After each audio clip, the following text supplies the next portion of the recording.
So, this relationship between Donkey Kong and Cranky, something I want to explore a little bit more, because I feel it's based a lot on fear.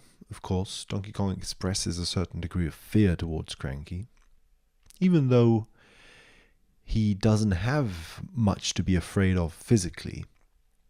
Um, he he still has an attitude, I feel, of kind of avoidance. He tries to avoid Cranky's scoldings. And of course, there are many ways of interpreting this. Donkey Kong seems a little tired of Cranky in the manual, kind of like maybe his avoidance of the scolding is more an act of, oh, just shut up already. Like, I'm just trying to be as normal as I can while you're beating me up. Maybe, he's sparing Cranky's feelings.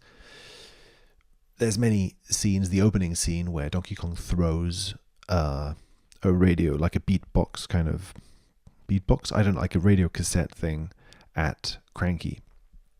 He obviously doesn't care in that scene. So, as in a lot of video games, there are conflicting emotions at different moments. But I feel there is at least an emotion that gets expressed of avoidance. Donkey Kong avoids Cranky's violence, his physical violence, and at least is annoyed. If I remember correctly from the manual, he's annoyed or upset, or at least fed up with Cranky's verbal violence in the manual. And Cranky's verbal violence or verbal attacks spreads throughout the manual and throughout the game to areas that have nothing to do with Donkey Kong the person. They just attack anything.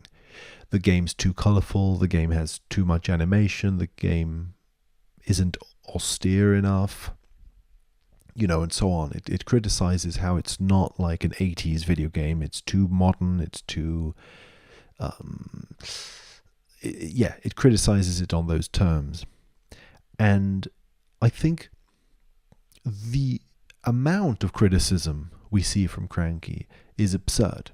It's clearly for comic effect in its absurdity and its obsession. Like, everything is within Cranky's complaint. I think it's supposed to show that Cranky can complain about anything. He could just basically find anything to be worthy of complaint.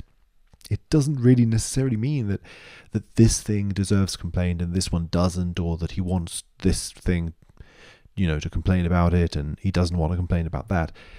It doesn't really seem to follow a pattern like that.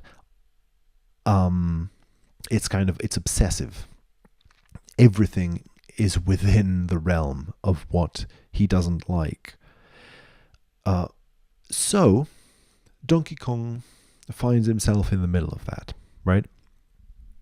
And what is Donkey Kong's position then towards this? Well, Donkey Kong's trying to do his own thing that's different from Cranky's. It's a typical sort of coming-of-age story in that way. Donkey Kong's trying to do something that's unique and different from what Cranky did. And he's trying to do this in his own way, and it's different from Cranky's. And therefore,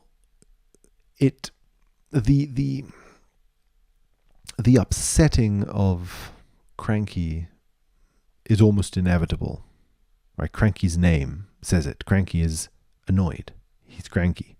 There's a constant annoyance that Donkey Kong can't really get away from in this way. And Donkey Kong has this relationship to Diddy as well, which is more hopeful.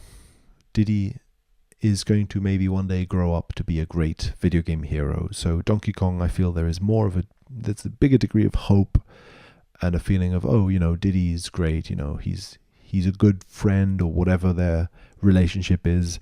It seems like a mix of friendship and family, but that's not explicitly stated. And Donkey Kong seems to like Diddy, and he seems to like the fact that Diddy is growing up to be a great hero. He's sort of expecting him to become a great hero. But here's where things maybe get a little bit complicated, because Donkey Kong, we guess, is training Diddy Kong. I think the manual says that Donkey Kong is training Diddy, and therefore Diddy needs to do this housework for Donkey Kong, guard the banana horde, as part of his hero training. So he's receiving hero training. The thing is that Donkey Kong and Diddy, but Donkey Kong is also receiving hero training from Cranky. Cranky's whole thing throughout the game is to give advice and tips. That's what he offers. Each character offers something different. What Cranky offers is advice and help for playing the game. So it's training in this way. So we're dealing with two different types of training. Donkey Kong's training of Diddy, however, again, is a little more hopeful. Donkey Kong seems to have at least some nice things to say about Diddy. He's not scolding him to the ground. But there is a feeling that he kind of takes advantage of Diddy a little bit. Diddy complains in the manual that Donkey's always handing him these stupid tasks to do. I should reread the manual. Maybe he doesn't say this, but I have a feeling that Diddy's complaining that it's always his turn to do the kind of dirty work, and that Donkey Kong doesn't trust him for bigger, more important tasks. And so maybe these two relationships aren't that different, is the thing, basically.